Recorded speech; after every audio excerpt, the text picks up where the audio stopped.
noite a todos. Boa noite. Primeiramente rogamos a Jesus, nosso Mestre querido, que nos dê a intuição, que nos dê o amor, a paz, a fim de o bálsamo os nossos corações e mentes, a aprendermos o que aqui viemos trazer. Não como ensinamentos novos, mas sim como lembrança do nosso querido Francisco Cândido Xavier. Um certo Chico, mediunidade Xavier. Esse foi o tema que nos foi oferecido para trabalhar com os senhores. Pensamos, esse é o tema mais fácil para falar do Chico. Porque, veja bem, todos esses livros, Chico era mediunidade. Mediunidade, sinônimo de Chico. Porém, a gente sabe que, embora seja um tema muito fácil, também é muito difícil. Porque o que falar de novo do Chico? Todos nós aqui já viemos algumas vezes ao Centro Espírita, eu imagino. Alguém não? Primeira vez? Acho que não, né? Todos nós já viemos ao Centro Espírita. Todos nós já ouvimos falar a respeito do Chico Xavier. Todos nós já conhecemos pelo menos algum dos seus livros. O Nosso Lar, por exemplo, que já vendeu mais de 2 milhões de cópias. 2 milhões de cópias de um dos seus livros. Então a gente para e pensa, Chico Mediunidade Xavier. O que falar desse homem com essa capacidade notável da mediunidade? A gente vai lá então. Vamos começar do começo, obviamente. Lá das primeiras manifestações, quando ele ainda, ao invés de ser uma criança como todas as outras, onde se preocupava em brincar, com a jovialidade, ele já tinha passatempos com a oração. Ele já se preocupava, já se contia em orar, em se comunicar com seu anjo guardião, em ir, na época, à Igreja Católica, onde participava assiduamente. Seu pai o levava lá. E aos 4 anos começam, na verdade, as aparições da sua mãezinha.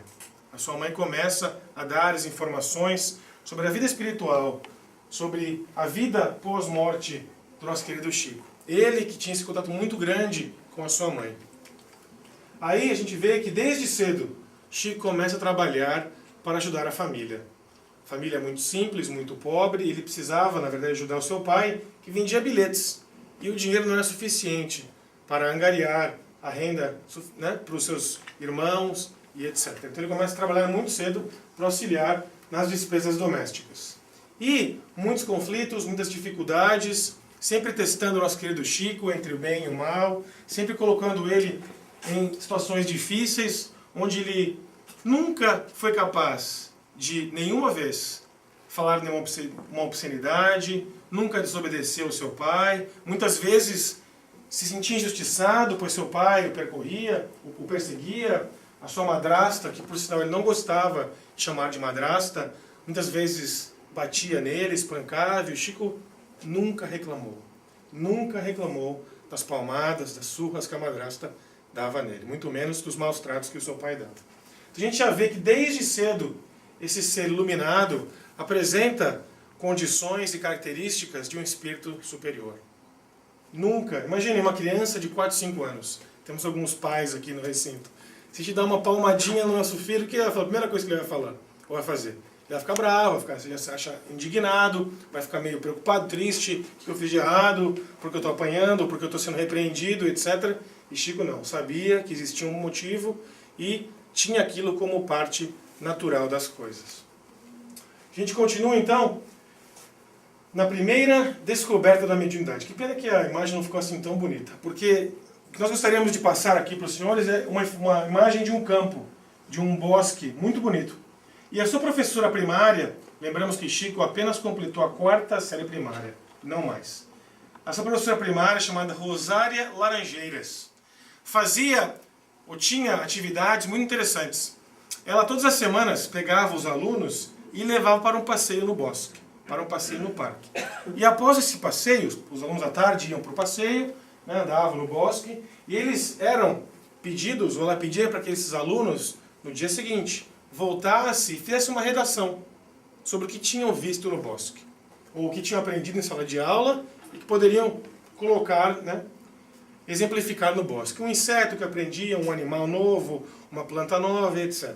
E sempre Chico ganhava a melhor nota. Sempre ele tinha a melhor redação. Já colocava exemplos que ela se achava muito estranho.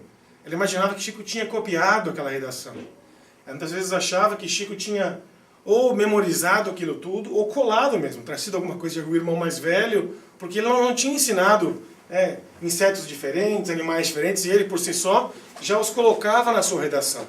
Muitas vezes ele mencionava imagens ou plantas ou cenários fazendo uma comparação com o Evangelho de Jesus. Fazendo uma comparação onde Jesus caminharia por ali e falaria alguma coisa aos seus discípulos. Então ela imaginava na época que seria assim, não trabalho do Chico. Aí um dia ela pensa, vou pegar esse moleque. Ela para e fala, como é que eu posso fazer para pegar esse moleque? Ela sai e fala, já sei, vou mudar então hoje. Todo mundo chega na aula de manhã, ela fala, gente, hoje a gente vai pro bosque de manhã, e não à tarde. Aí saem de manhã pro bosque, todo mundo vai pro bosque. Aí fazem o passeio, etc. Na volta, ao invés de ela pedir para eles entregarem no dia seguinte, ela fala, então agora, antes de vocês irem embora, sentem e façam as redações.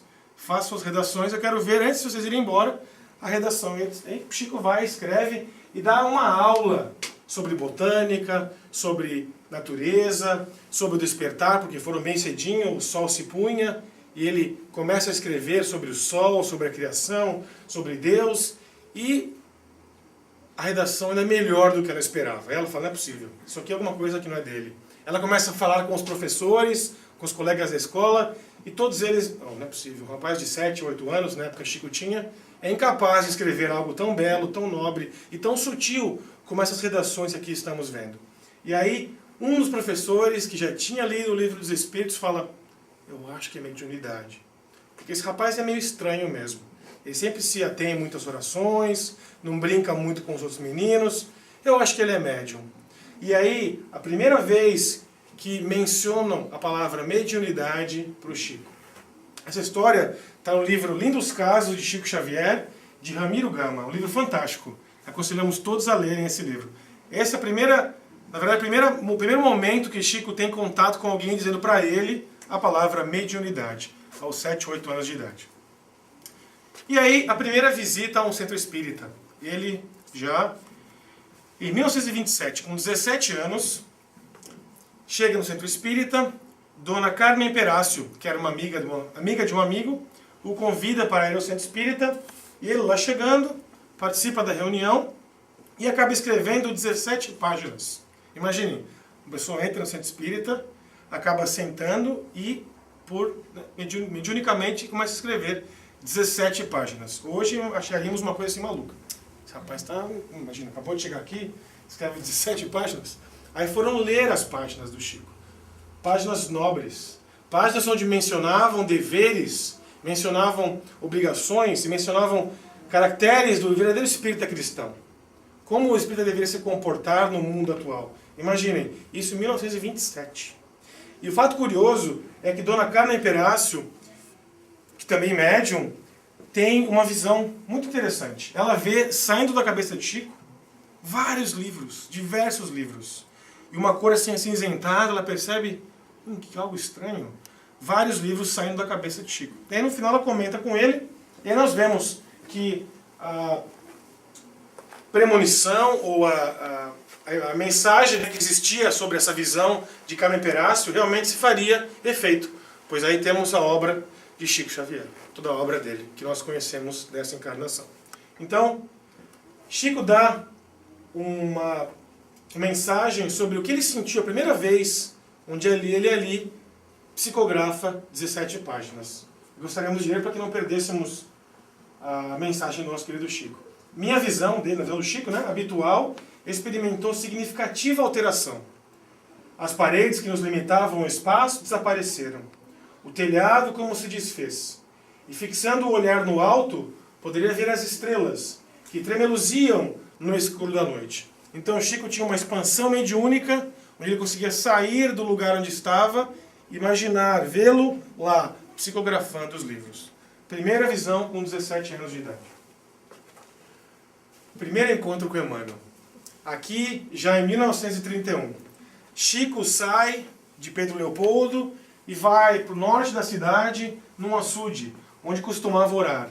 E ali ele vai para meditar, vai, abraça as árvores, ele gostava muito, e ora, se comunica com Deus, com o pai, com a sua mãezinha.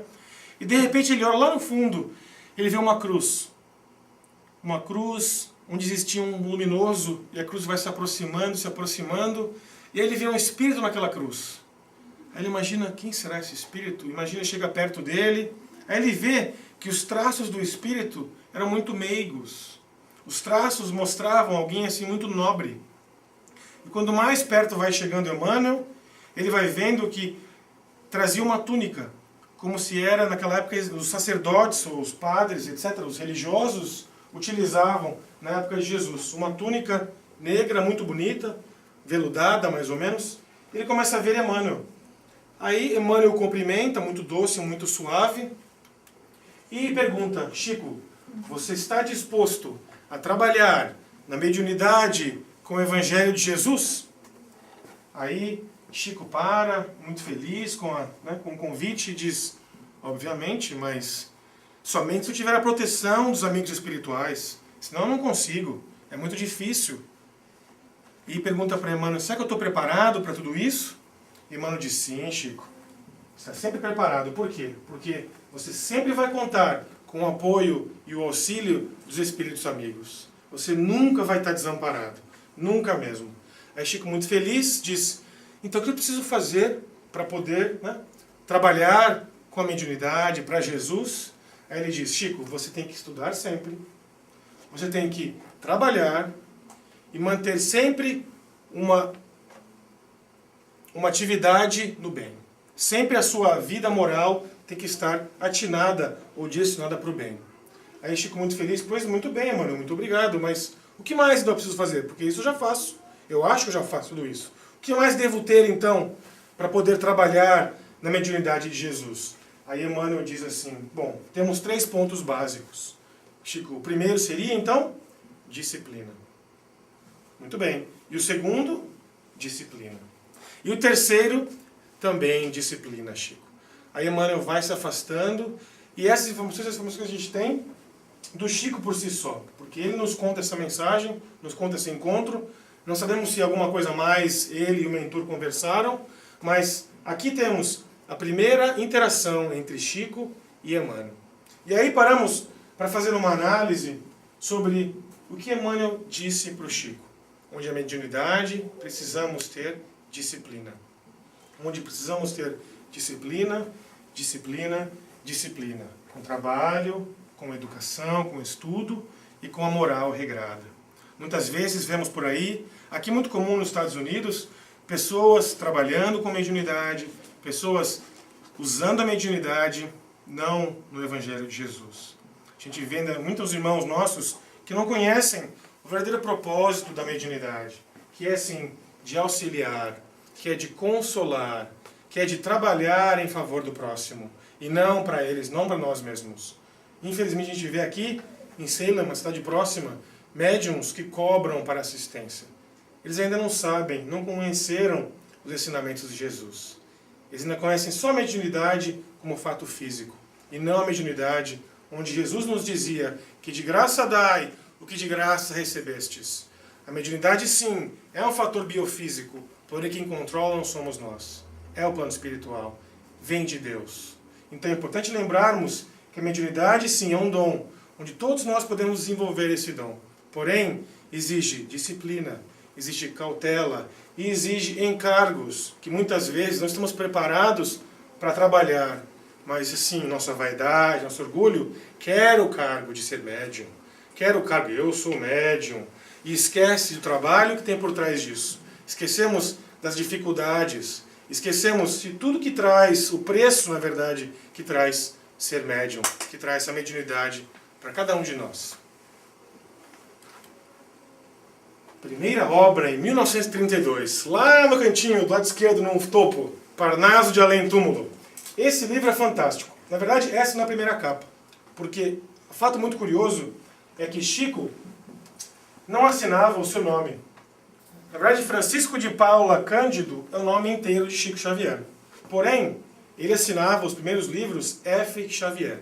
Aí perguntamos ao Divaldo, mas por que Chico, então, não usava o nome dele no começo da mediunidade? E o que nos foi informado é que Chico, como era funcionário público, tinha muito medo de perder seu emprego. Porque, na verdade, o seu trabalho produzia frutos ou rendimentos que sustentava a família. Então ele temia que alguma repercussão, algo muito ruim pudesse acontecer se descobrissem que ele tinha sido mesmo, né, o responsável ou o autor desses livros. Então ele publica o Parnaso de Além Túmulo com o pseudônimo F. Xavier. E ninguém sabia que era ele. Mais tarde, quando o Chico muda para Uberaba, ele começa então a usar o seu nome Francisco Cândido Xavier. Mas Xavier nunca fez parte do nome do nosso querido Chico. Os senhores sabiam disso, mas é interessante esse fato curioso. Então essa é a segunda capa do livro, Parnaso de Além Túmulo. Foi publicado primeiro em 1932. É um livro fantástico. A primeira edição contava com 60 poemas. E aí foram aumentando as edições, até chegar na 9ª edição, se não me engano tem 232 poemas. E alguns dos autores aqui estão, gostaríamos de destacar Augusto dos Anjos, português, muito famoso em Portugal, autor, poeta, renomado em Portugal, Alta de Souza, nordestina, fantástica a obra de Alta de Souza, Casimiro de Abreu, Castro Alves, João de Deus e Olavo Bilac, um dos maiores poetas brasileiros de todos os tempos. Esse livro foi fantástico por quê? Por dois motivos. O primeiro é que Chico, com 4ª série primária, jamais conseguiria ter escrito com a capacidade que esse livro traz, os poetas, com os poemas, com os arranjos, com a qualidade acadêmica ou doutrinária, ou na verdade semântica e a qualidade da língua portuguesa mesmo, que ele todavia não tinha com a sua 4ª série primária.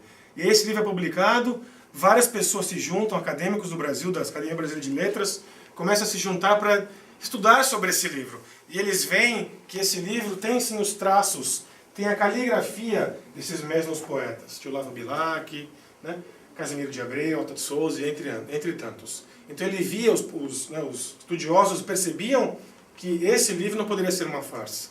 Que na verdade não sabiam quem tinha escrito esse livro, F. Xavier, ninguém conhecia quem era F. Xavier na época. E quando conheceram, eles ficaram muito assustados, porque sabiam que aquela pessoa, ser Chico Xavier daquela época, não tinha condições psíquicas para escrever aquele livro com o conhecimento que ele tinha tido na escola naquela época.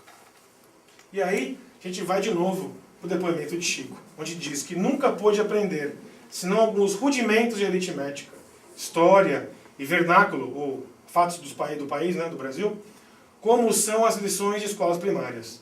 É verdade que em casa sempre estudei, né, estudou o que pôde, mas meu pai era completamente avesso à minha vocação para as letras, e muitas vezes tive o desprazer de ver os meus livros e revistas queimados. Ou seja, seu pai, que imaginava que aquilo não teria futuro nenhum para esse menino, muitas vezes queimava seus livros, queimava suas revistas, para que ele não estudasse, que ele não continuasse a ler em suas horas vagas, pois queria que seu filho trabalhasse e ajudasse cada vez mais, né, os rendimentos ou a renda familiar. Chico, por sua vez, não desanimou nunca, continuou e continua lendo, continua aprendendo, estudando, mesmo com livros queimados, outros livros apareciam, outras doações, e ele continua a desenvolver esse trabalho magnífico que todos nós já conhecemos um pouquinho. Aí a gente está muito triste, porque não aparece o que ele descreveu. Então, esse livro, na verdade, esse Pinga Fogo é um programa, tudo bem, não tem problema, na TV Tupi, em 1971. E esse programa, para quem não viu, tem na internet, é disponível no Google Vídeo Google, tem no YouTube, tem vários lugares que a gente pode ver, de graça, sem problema nenhum. Em 1971, Chico é convidado para esse Mesa Redonda, né, o Pinga Fogo. Era um programa onde existiam várias pessoas, jornalistas, né, acadêmicos da época, que perguntavam para a pessoa que estava ali no meio, perguntas do dia a dia, cotidianas, perguntas difíceis, fáceis, enfim, de temas variados. E Chico, ali, em 1971, divide o espiritismo do Brasil. A fase primeira, na verdade, é aquela fase onde muitas coisas aconteciam. Os fatos mediúnicos, as materializações, tudo era para provar a mediunidade de Chico. Quando chega na época do Pinga Fogo, o que acontece? Muitas das mensagens que Chico coloca aqui e responde eram mensagens claras, nítidas, que as pessoas ouviam e falavam, Nossa, isso faz muito sentido. Como que eu nunca pensei nisso antes? E Chico, se titubear, conta-nos, Divaldo, que lá estava ele e o mentor. Sempre Emmanuel do lado, muitas vezes no próprio Pinga Fogo ouvimos: Emmanuel aqui está me dizendo que os senhores devem fazer isso, isso, isso. Que nesse caso as coisas são assim, assim, assim, assim, assim. Então, esse programa serviu para provar a mediunidade de Chico, para mostrar para as pessoas, para os leigos que ainda não conheciam, para verem quem realmente era o fenômeno de Pedro Leopoldo de Uberaba nessa época. 1971. Fantástico. Fique o nosso convite. E essa é uma coleção em DVDs, se não me engano são 4 DVDs, mas podemos ver na internet, como dissemos. Muito interessante. Aí, a gente para pensar em Chico Xavier.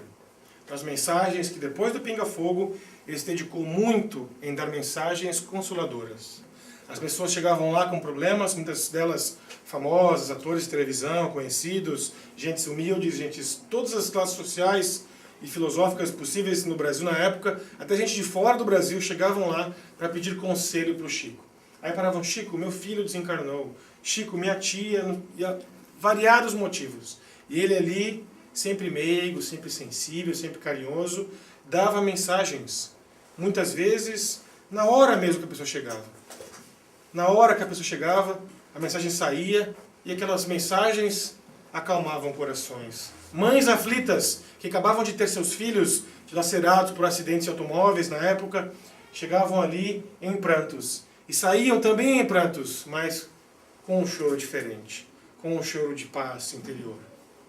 Aquele choro que trazia a certeza de que seus filhos ou suas filhas estavam bem. Traziam comunicações. Quão confortante é para uma mãe saber que um filho está bem.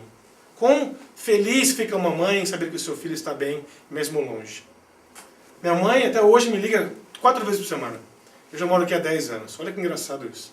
A gente vê que o amor de mãe nunca termina, nunca acaba. A gente sabe que, mesmo desencarnando, nossas mãezinhas, se forem mães com M maiúsculo, nunca pararão de nos amar. A mesma coisa acontecia com o Chico. Então perguntamos: será que existia só Emmanuel atrás de Chico? Será que só existiam alguns espíritos? E Divaldo nos ajuda a responder que não. Existiam, na verdade, centenas de espíritos. Muitas vezes, milhares de espíritos trabalhando juntamente com o Chico Xavier. A sua equipe espiritual era muito vasta.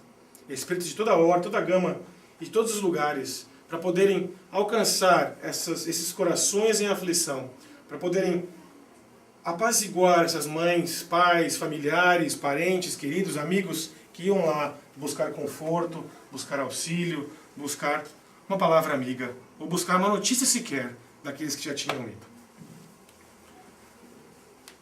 Continuando então, a gente vê que Chico foi uma pessoa onde podemos, em uma analogia de Carl Gustav Jung, o pai da psicoterapia, da psicologia moderna, transpessoal, nos mostra que ele alcançou, uma das poucas pessoas no mundo moderno que alcançou esse mistério da perfeita identidade. Chico, por sua vez, unia o ânima e o animus em uma pessoa só. Ele não tinha esses costumes grotescos, esses costumes brutos que nós, muitas vezes homens, ainda temos, ainda carregamos com a masculinidade. Ele também não tinha esse feminismo, essa sensualidade muitas vezes desvairada, onde os hormônios levam as mulheres a esse caminho. Então ele tinha o balanço perfeito, o equilíbrio perfeito entre o animas e o animus. E Divaldo nos mostra isso, dizendo que ele, sim, Chico, conseguiu esse ponto que Carl Gustav Jung diz sobre perfeita identidade. O depoimento de Divaldo ainda nos diz que ele, sim, Chico, foi a antena paranormal mais notável do século XIX e XX. Ou seja, foi o médium mais prolífico que existiu em todos os tempos. Sabemos que o maior médium da humanidade foi Jesus. Só que Jesus não escreveu nada.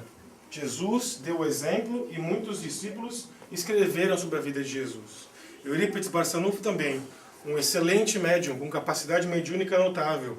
Porém, a escrita ou os livros, as obras não ficaram. Por outro lado, Chico, seus mais de 90 anos de idade, produziu diversas obras, centenas de obras. Por isso dizemos que ele sim, o médium mais prolífico de toda a humanidade. Um exemplo de bondade personificada. Chico sempre tinha bondade em seu coração. Sempre era jovial em suas conversas. Nós tivemos a oportunidade de conhecer Chico pessoalmente, muito jovens ainda. Chico ia ao nosso grupo espírita para dar a sua palavra de carinho. E ficávamos até 3, 4 horas da manhã conversando com ele dando conselhos, sempre muito jovial, muito alegre. Gostava de um humor nobre, não de um humor sagaz, nunca gargalhava, assim, ria suavemente. Sempre um exemplo de bondade, um exemplo de gentileza, de meiguice com todas as pessoas. Impressionante. Porém, ele era algumas vezes austero, sempre nobre, cumpridor dos deveres, muito disciplinado, mas, acima de tudo, muito bom. Chico era uma pessoa muito boa. Não podia ninguém pedir alguma coisa que ele não se comovia e fazia o possível para ajudar aquela pessoa. Muitas vezes, Emmanuel, como é que eu faço para ajudar? E Emmanuel dava, né, a receita para ele. Então, sempre procurando o bem, sempre procurando a prática do bem e do amor ao próximo. Chico, esse é o exemplo de vida. A gente continua, então, com a água da paz. História muito engraçada, porque Chico, nos trabalhos mediúnicos, estava muito cansado, porque tinha muitas pessoas que trabalhavam com ele, que já não concordavam mais com o que ele dizia, não se preocupavam nas práticas mediúnicas sinceras. Lembramos de Emmanuel, onde nos dizia disciplina, disciplina, a disciplina, o estudo constante, a prática do bem, o trabalho. Então ele, na verdade, está preocupado e cansado mesmo com isso. Aí um dia, com a fatiga, preocupado com a irritabilidade, chega a sua mãezinha, Maria João de Deus. Fala, Chico, o que está acontecendo, Chico? Não estou reconhecendo você, meu filho. O que está acontecendo? Aí ele diz, mãezinha, é porque acontecem coisas que me deixam muito triste, eu fico muito preocupado, porque assim, assim, assim. Então, Chico, quando acontecer isso, eu vou te dar uma receita. Procure, então, tomar a água da paz. Aí ele é muito feliz, obrigado, mãezinha, obrigado, e a mentora se vai. Aí ele vai procurar a água da paz. Vai, então, o Chico numa farmácia, Pedro Leopoldo. Por favor, eu queria uma água da paz. Água da paz? Não sei o que é isso. Farmacêutico não conhece. Água da paz. Bom. Vai em outra farmácia, vai mais uma, em outra, e não encontra a água da paz. Aí ele pensa, deve ser algo muito novo, minha mãe, no plano espiritual, algo que não chegou aqui em Pedro Leopoldo. Cidade pequena, interior de Minas Gerais. Vamos então para Uberaba. Havia uma excursão para Uberaba, onde ele teria que participar. Aí ele vai para Uberaba e lá ele para numa farmácia e pergunta, tem água da paz? O farmacêutico, não, meu senhor, não conheço água da paz, não sei o que é isso, não sabe o que é isso. Ele volta muito triste. Minha mãe me deu algo que não existe, água da paz, como é que pode isso? Aí ele volta para Pedro Leopoldo e mais 2 semanas se vão e a mãezinha aparece ele de novo. Mas, mãezinha, eu procurei a água da paz em todos os lugares, até Pedro Leopoldo, até Uberaba, Belo Horizonte, pedi para amigos que lá... Não existe água da paz. Aonde que eu encontro isso? Ela fala, Chico, não procure em lugar nenhum. A água da paz é aqui, a água do pote. Ela aponta aquele pote de barro antigo, onde a água fica geladinha, aquele gosto de barro. Ali é aquele pote mesmo. Pega aquela água. E sempre que alguém for te irritar, sempre que alguém te trouxer, ou te magoar, ou te causar aflição, e você quiser responder abruptamente, ou tiver esse ímpeto à vontade de dizer algo, coloque essa água da paz na boca. E vá banhando sua língua. Deixe com que ela fique ali. Não engula e também não a cuspa. Deixe com que ela fique ali. Até a sua vontade de responder passe. Porque aí sim, você vai estar em paz. Muitas vezes, a gente não tem condições de responder. É preferível que fiquemos calados. Com a água da paz na boca, não temos como responder. E aí vemos que a mediunidade de Chico não era só para ajudar o próximo. Ele também tinha dificuldades. Ele era homem, como pessoa como nós todos somos. Também tinha dificuldades. E a sua mãe estava ali para ajudá-lo. A água da paz, essa receita fantástica. A gente lembra disso e trabalha com evangelização e conta para as crianças, para os adolescentes, a água da paz, a pessoa ri, acha graça, a água da paz, né?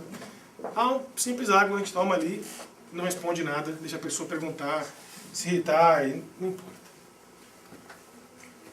Aí a gente para pensar que na década de 80, mais ou menos, essa foto foi tirada, ou 70 na verdade, Chico recebia entre 200 e 300 cartas por dia. Imaginem, a gente recebe 20 e-mails por dia e não consegue responder nem 10. Chico recebia 200 a 300 cartas por dia. Aí chegava lá o correio, seu Chico, as cartas para o senhor, uma caixa de cartas. Aí existia lá um amigo dele, muito querido, Arnaldo Rocha, também foi um dos biógrafos, escreveu uma biografia de Chico. Falava, Chico, como é que a gente vai fazer, Chico? 300 cartas? Muita carta, sabe? E aí a gente para pensar, como a gente vai fazer para ler isso tudo? Aí Chico parava, pegava a carta e olhava assim e dizia, não, essa é a orientação. Pegava outra, essa receita mediúnica para cá. A indicação de livro, menos prioridade. Me agradecendo, menos prioridade ainda. Das cartas que chegavam, Chico colocava a mão por cima da carta e já sabia se aquela carta era um agradecimento a uma ajuda recebida, ou se era uma orientação necessária, ou um rituário mediúnico. O que quer que seja, que fosse, na verdade, Chico sabia, apenas por tocar a carta, pelas energias, pelos fluxos que aquela carta trazia do emitente, ele já sabia o que precisava ser feito. Lembrando ainda que Arnaldo Rocha nos diz que todas aquelas que eram cumprimentos, que eram elogios, ele colocava de lado e alguma outra pessoa ali, e não ele. Ele dizia que não precisava de elogios. Ele precisava assim, trabalhar, receitar, orientar, indicar livros, mas elogios ele não precisava. Então a gente vê que aqui também demonstra essa gama de espíritos que existia atrás do Chico, muito grande. Imaginem, para ele conseguir ter essa sensação de cada carta chegar, o que precisava, receita, orientação, apoio, um elogio, etc., os espíritos que estavam atrás dele eram espíritos infinito número de espíritos. Ali trabalhavam com ele, para ajudá-lo no seu dia a dia. Aqui fica nosso convite. A gente recebe 25 e-mails por dia. Vamos ser respeitosos com o próximo que nos escreveu. Vamos responder. E eu me incluindo nessa, porque eu também não respondo muitos dos e-mails que eu recebo, infelizmente ainda. Preciso aprender com o Chico também. Aí a gente vai falar do homem Chico. A mediunidade e tal, mas o homem Chico. A gente pergunta, por que será que Chico também tinha doenças? A gente sabe que essa gama de livros que ele escreveu, todo o seu trabalho consolador, sempre muito meigo, um espírito nobre, como vários outros espíritas já nos mostraram, disseram, entre eles Raul, Divaldo, etc. e tal, já nos disseram que era sim um espírito de escola, um espírito nobre aqui encarnado. Por que então que Chico tinha uma saúde muito debilitada? Aí, de novo, recorremos a Divaldo Franco. Por que então Chico tinha a saúde muito debilitada, Divaldo? Aí ele diz que não sabe da resposta, porém ele só pode deduzir imaginando Jesus. A gente sabe que Jesus foi o espírito mais perfeito que aqui na Terra existiu e encarnou em todos os tempos, até hoje. A gente sabe que ele foi o modelo e guia que nosso Pai, Deus Criador, nos deu para que servíssemos de molde, de exemplo a seguirmos a nossa vida. E ele também, embora não tivesse ficado doente como Chico ficou, as Escrituras não contam nada sobre doenças de Jesus, mas ele também sofreu calúnias, sofreu perseguições, sofreu preconceitos, foi pregado numa cruz, foi morto, crucificado, e era o espírito mais nobre que existia na Terra. Então a gente sabe que imagina que o motivo pelo qual Chico fez tudo isso foi para nos trazer mais uma vez uma lição, um testemunho de amor, onde aprendemos com ele a sofrer, aprendemos com ele a enfrentar todos os desafios terrestres, aprendemos com ele a enfrentar uma doença, uma ingratidão, uma dificuldade, uma perversidade, o que quer que seja que estamos passando no momento. Aprendemos com Chico a nunca reclamar e a utilizar aquilo como uma alavanca de aprendizado para seguirmos em frente, sempre em direção a Jesus. Esse é o aprendizado que nosso Mestre Jesus nos traz. E também ainda nos lembramos de Francisco de Assis, que é a reencarnação do apóstolo João, que também tanto sofrimento sofreu, tantas dificuldades por amor, onde ele mesmo nos dizia, desde João até a sua encarnação, como Francisco de Assis. Então a gente sabe que a lição do sofrer com resignação, com caridade e, sobretudo, com alegria, é a única maneira de sofrer. É a melhor maneira de sofrer. Porque a gente aprende com o sofrimento. A gente não pega o sofrimento e faz dele uma agonia, um desespero, uma lástima, um problema ainda maior. A gente sabe que o sofrimento é difícil. Óbvio que nós estamos falando para deixar de lado o sofrimento. Ah, tem problema, deixo de lado, nem ligo para ele. Não é verdade. A gente sabe que o sofrimento tem que ser lidado, a gente tem que lidar com ele, mas paramos para pensar, por que estou passando por isso? Meus irmãos, existe sempre um motivo para tudo na vida. Se estamos passando por um problema, algum motivo existe. Lembremos de Chico Xavier, onde nos trouxe, imaginamos que ele, antes da encarnação, pediu as dificuldades, onde não enxergava de um olho, problemas no pulmão, problemas do coração, problemas aqui, problemas ali, e nunca reclamou. E nunca sequer reclamou de algum problema físico, de alguma doença, qualquer que seja. A gente lembra que esse sim é o sofrimento com resignação. É o sofrimento que Jesus quer que nós passemos. Porque assim aprenderemos com Ele. E não adquiriremos outros sofrimentos futuros. Essa que é a ideia. Então perguntamos qual a maior contribuição que Chico deu ao movimento espírita. Alguns respondem, os 400 e tantos livros que ele escreveu, as suas obras de caridade, existenciais, né? Várias coisas que ele fez, que na verdade uns foram acolhidos, outros foram assistidos, outros foram auxiliados, outros foram curados. Então, qual a maior contribuição que ele deu ao movimento espírita? E nós respondemos que o seu exemplo. Porque o Chico não foi apenas um médium. O Chico foi um médium, sim. Não só um médium, mas um cristão autêntico. Ele foi aquela pessoa que André Luiz, propriamente dito no livro Missionários da Luz, coloca como espírito completista. Ele completou suas atividades em menor número possível de tempo. Ele conseguiu trabalhar as dificuldades, conseguiu progredir em uma encarnação muito. E vemos que ele sim, tudo que ele falava, o que ele escrevia, ele colocava em prática. Ele não apenas falava da boca para fora, ele sim, falava e também colocava em prática. Chico tem uma frase fantástica. Perguntaram para ele, ele comeu carne até os últimos tempos da sua vida. Mas Chico, você come carne, né, até hoje, o que acontece? Você não tem que se preocupar com o nosso corpo físico, né? Carne tem toxinas, etc. Aí ele disse, meus irmãos, a gente tem que se preocupar muito mais com o que sai da boca e com o que entra. Porque o que sai, já era. Não tem o que você fazer mais. Com o que entra, a gente pode tomar um remedinho, a gente pode fazer um regime, a gente pode mudar o comportamento e a gente conserta. O que saiu, o que magoou, o que deixou a pessoa triste, o que fez um constrangimento aqui, já era. Não tem volta mais. Então ele também, maior contribuição, a sua renúncia, a abnegação, horas e horas de dedicação. As filas intermináveis em Uberaba, dobravam quarteirões, 2, 3, 4 horas da manhã, ali estava o Chico firme, trabalhando, psicografando, atendia um a um. Até o último da fila, ele dava a sua mãozinha querida. E a pessoa beijava a sua mão, e ele beijava a mão da pessoa também. Então a gente vê que o maior exemplo não foi só os seus livros, foi sim o seu exemplo. A maior contribuição não foram somente os seus livros, mas também a sua vida, né? Como vivência, essa vivência que ele teve do Evangelho, como Jesus nos mostra, em espírito e em verdade. E não apenas da boca para fora, não apenas, né, por vaidade, como os fariseus faziam naquela época. Ele não. Ele, com a sua humildade, viveu sim o Evangelho em espírito e em verdade, como o verdadeiro cristão. E Divaldo nos conta que a sua vida pode ser considerada um evangelho de feitos. Tudo aquilo quanto ele escreveu, de que se fez intermediário, ele viveu. Tudo o que ele escreveu, todos os exemplos, contos, e tudo que ele escreveu, ele exemplificou, meus queridos irmãos. Fantástico isso.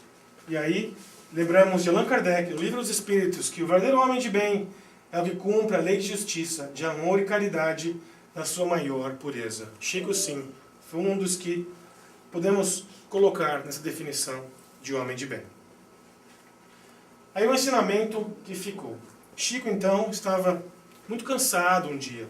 Né? A gente sabe que o cansaço também fazia parte do seu dia a dia. Ele estava lá, prestes a uma reunião mediúnica, muito cansado. Aí ele diz pergunta, será que eu devo fazer isso? Será que eu não devo? Aí ele para pensar, mas tantas pessoas, né? Jesus esteve aqui há 2000 anos atrás, deixou o Evangelho. Será que eu devo continuar com isso? Vejo tanta ingratidão no mundo, as pessoas vêm aqui pedir para eu ajudar, eu peço e ajudo e a pessoa não faz o que a gente pede, né? A gente dá uma ideia, dá um exemplo, a pessoa vai para um outro caminho e no momento de... chega para ele de novo a mãezinha querida, Maria João de Deus. Chega, Chico, o que está acontecendo, Chico? Pois é, mãezinha, eu estou preocupado porque eu acho que eu devo deixar para lá a mediunidade. Eu acho que as pessoas não estão mais tendo proveito, não estão mais trabalhando porque eu coloco para frente. Ele diz, não, Chico, não, pega a Bíblia. Falou para ele, pega a Bíblia, abre a Bíblia. Atos dos Apóstolos, capítulo 1, versículo 1. Lá diz, no primeiro livro, ó Teófilo, relatei todas as coisas que Jesus começou a fazer e ensinar. Aí ele para e diz, mãezinha, o que quer dizer isso? Ela fala, Chico, meu querido filho, Jesus veio começar a sua obra há 2000 anos. Quem disse que ele terminou já? Ele ainda conta com pessoas como você e outros tantos no mundo para continuar a sua lição de amor, para continuar a sua lição de paz, para continuar as obras que nosso Pai Maior espera que a Terra alcance um patamar no futuro. E aí Chico fecha sua boca, envergonhado, abaixa a cabeça e continua trabalhando sem parar.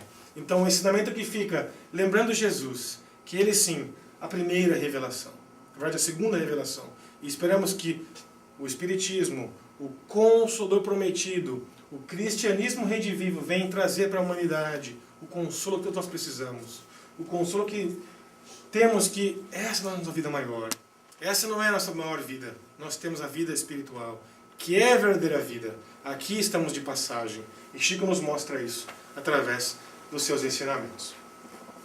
Aí, a gente para perguntar qual a maior lição que ele deu para nós, trabalhadores espíritas. A gente está aqui no centro, trabalhando, participando. Aí a gente para e, Chico, qual a maior lição que poderemos ter da sua vida? Primeiro, número um, não cessar de servir, não parar de servir nunca. Tem que trabalhar sempre, sempre trabalhar no bem, sempre trabalhar. Ah, estou com uma gripe, vai trabalhar, vai para o centro. Vai lá, que lá você tem que se cuidar. Nunca parar de trabalhar. Óbvio que tem momentos que a gente tem que ficar em casa, tomar conta da família, etc. Mas não cessar de trabalhar, de servir nunca. Reclamar menos e trabalhar mais. Trabalhador espírita famoso. Ah, mas eu não quero passe, não. Mas você trabalha muito, tem que balançar a mão lá, eu não quero trabalhar, passe, não, pelo amor de Deus. Não, eu quero trabalhar em outro lugar, na portaria, eu quero... Sabe, a gente reclama muito, muitas vezes. E trabalha muito pouco. E o terceiro e mais importante, um dos mais importantes ensinamentos, sempre ser fiel à codificação kardeciana. Emmanuel, seu mentor espiritual, que viveu, gente, Emmanuel viveu na época de Jesus. Chega para Chico e fala, na aparição em 31, Chico, se algum dia eu falar alguma coisa para você que estiver oposto a Jesus ou a Kardec, esqueça que eu falei, fique com eles. Aqui, o nosso puxão de orelha, muitas vezes, para nos atermos a Kardec, nos atermos a Jesus. Ah, mas tem um autor espiritual maravilhoso. Ok, vamos continuar com Kardec. Se tiver aqui, a gente continua. Se tiver meio que de fora, a gente deixa para lá, cada um, né, no seu quadrado, como a gente diz. Então a gente imagina que esses ensinamentos servem para todos nós, trabalhadores espíritas. Não para aqueles que estão aqui falando, ou ali, né, com a camisinha da jornada da Joresp, todo mundo, aquele que abre a porta, o que limpa, porque quando chegamos aqui, as cadeiras estavam arrumadas. Olha que lugar limpinho, olha que lugar aconchegante. Alguém fez isso. Existem tarefas para tudo, meus amigos. Então, nada é mais importante. Todos nós temos a mesma importância no setor espírita, que é o quê? Manter esse lugar afetivo, amigável, para que as pessoas venham aqui aprender um pouquinho mais sobre os ensinamentos de Jesus. E aí, Chico Homem, lembramos que ele vivia constantemente com Emmanuel, só que também tinha, né, seus deveres, como todos nós temos. 35 anos de funcionalismo público, sem faltar um dia. Ele trabalhou 35, lembre-se, gente, 35 anos sem faltar um dia, sem nenhum sick day, como a gente fala aqui. Se nenhum dia, estou com uma dor de cabeça, não consigo. Não. Todos os dias estava lá Chico, trabalhando, produzindo suas atividades, seus deveres. Muito gentil. Se recebia e servia a todos. Todos que chegavam, como dissemos já anteriormente, chegavam lá no Centro Espírita da União, chegavam ali para pegar na mão de Chico, para falar com ele, recebia todos. Até a última pessoa, 2, 3, 4 horas da manhã, ele não parava. Chico, na verdade, também médium. A gente vai lembrar que ele era médium 24 horas por dia, como nos disse Divaldo Franco também. E muitas vezes não sabia se estava se comunicando com o espírito, com o encarnado ou com o desencarnado. Uma vez chega uma velhinha, 84 anos, para falar com o Chico. Ela diz: Chico, meu querido, queria muito te ver. Sonho em conhecer você, Chico. Aí ele fala: irmã, você está encarnada ou desencarnada? Ela diz: encarnada, Chico. Ah, eu também, graças a Deus, então, muito obrigado. Aí ele fala, ou seja, Chico muitas vezes não sabia se as pessoas que iam falar com ele estavam encarnadas ou desencarnadas. Ele vivia 24 horas por dia, muitas vezes vivia mais do lado de lá do que do lado de cá, como o Divaldo mesmo nos diz. E Herculano Pires, um filósofo, escritor de São Paulo, também espírita, escreveu vários livros sobre a doutrina espírita, diz que Chico, na verdade, era um ser interexistente. Ele vivia entre duas existências. Existência espiritual e existência material. A comunicação era a todo tempo, a todos os minutos. Então a gente vê que é impossível separar o Chico homem do Chico médium. Os dois estão ali interligados, porque o seu comportamento era sempre reto, sempre regrado, sempre semelhando, sempre espelhando os ensinamentos de Jesus e em direção ao Pai Maior, sempre, sempre, sempre. Tanto na sua vida como homem, com deveres, responsabilidades, tanto como a sua vida como médium, com disciplina, disciplina e disciplina. Aí a gente já fala sobre a mediunidade do Chico. Divaldo também nos diz que Chico tinha praticamente todas as mediunidades possíveis que alguém aqui na Terra pode ter. Então a gente vai destacar algumas principais, que são a psicografia, né, a escrita, a psicofonia, a clarividência, onde ele via, a clareaudiência, onde ele ouvia. As 4 principais que nós estamos acostumados a ver, a ouvir falar, a estudar, e há pessoas, né, que conhecemos que as possuem.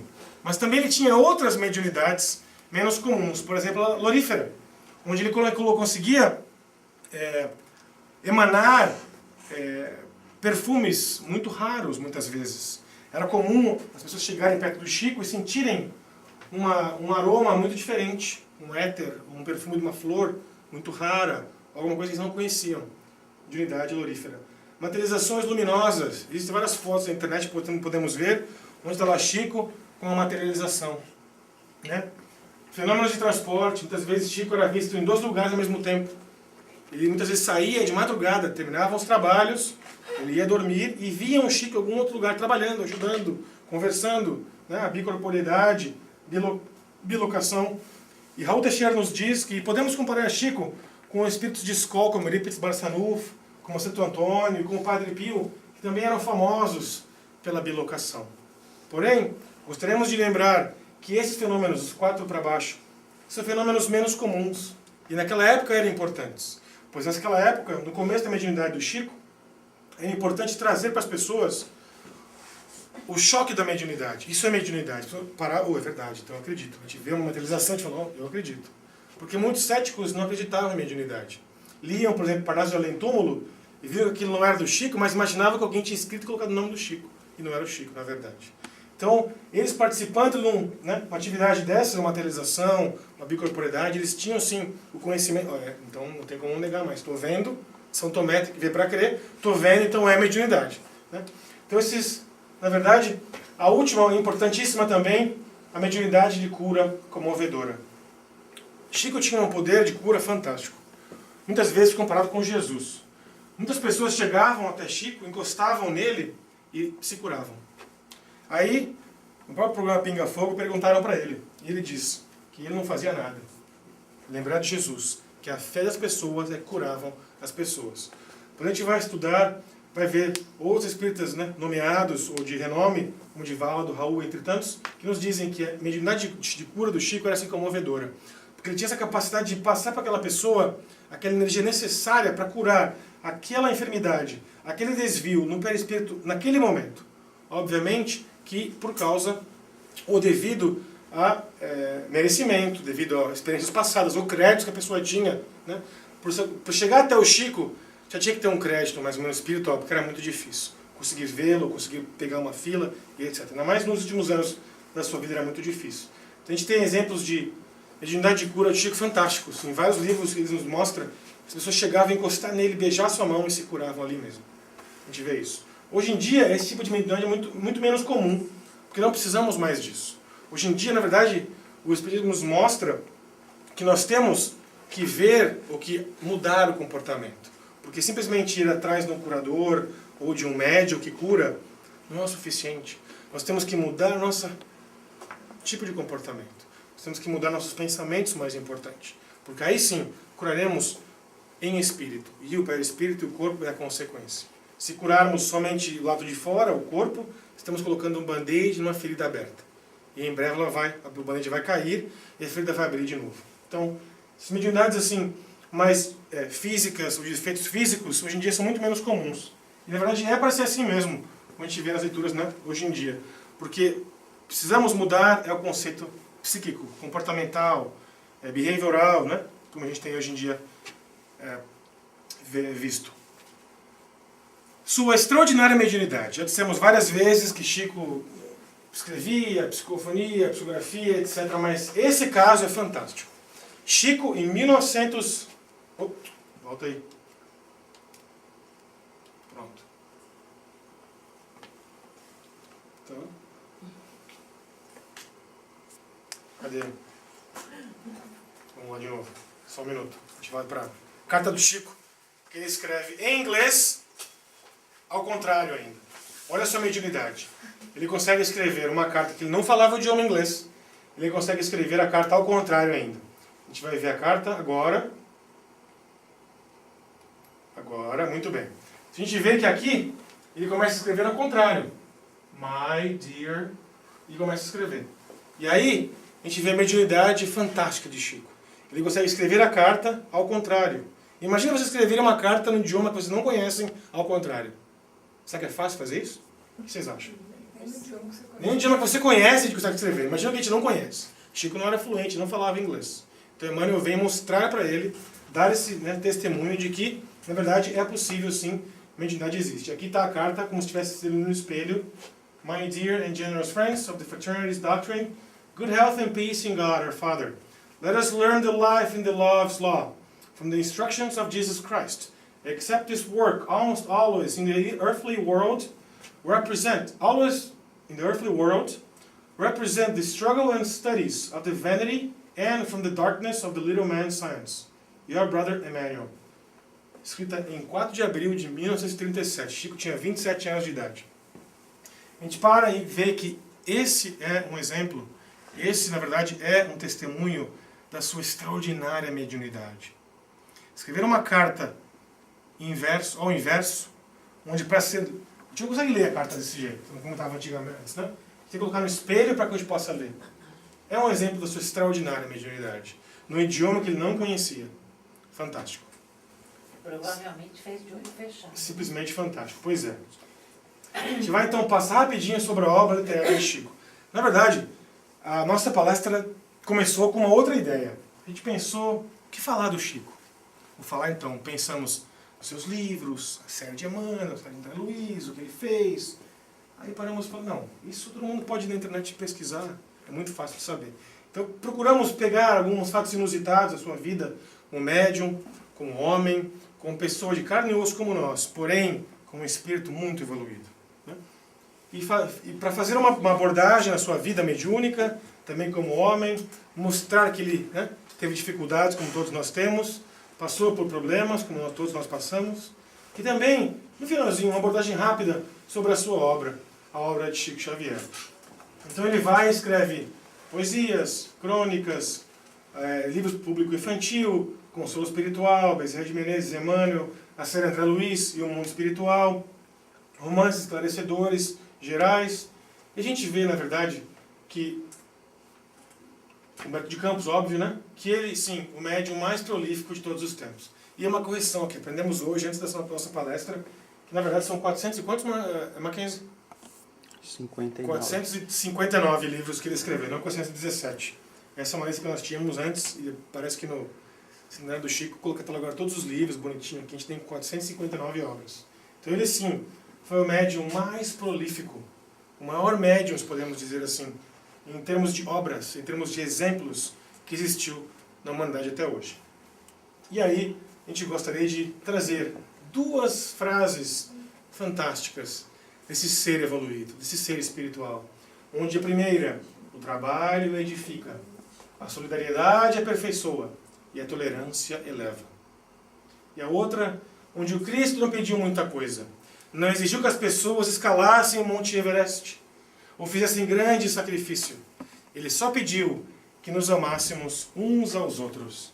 E com isso, meus irmãos, fica o nosso voto para que possamos nos amar cada vez mais, para que possamos ser mais indulgentes com o defeito do próximo, pois nós também poderemos estar sujeitos a esse defeito. Poderemos utilizar essa frase meiga e doce desse médium angelical, desse homem como nós, de carne e osso, que também tinha dificuldades, e usar o seu exemplo para que aprendamos a ultrapassar as dificuldades, nunca reclamando, sempre trabalhando em nome de Jesus, sempre tendo solidariedade, sempre nos aperfeiçoando, estudando os ensinamentos de Jesus, lendo a doutrina espírita e sendo tolerantes para com o próximo. Que isso sirva de lição, de ânimo, de incentivação, de motivação para continuarmos sempre trabalhando, orando e vibrando em nome de Jesus. Muita paz e que o Mestre continue nos abençoando hoje e sempre.